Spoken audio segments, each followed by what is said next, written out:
Today I'm going to show you how to embed a link into your WordPress page using the MediaZilla WordPress plugin. First, we're going to go to our MediaZilla account and select a video or a collection. The process is the same for both, and in our example today I'm going to select a video.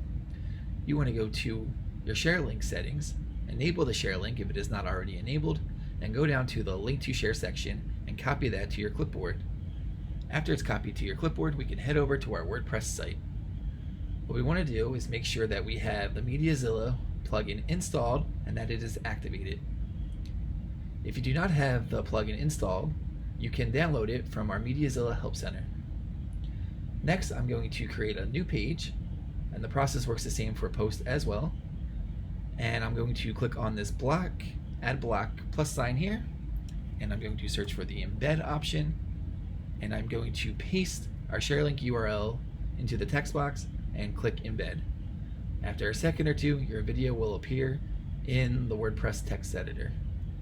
Alternatively, you can paste your share link directly into WordPress and it'll automatically embed it for you.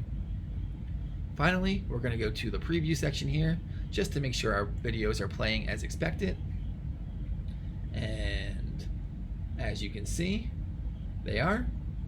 And that's really all there is to it.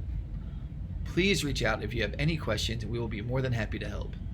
Have a nice day.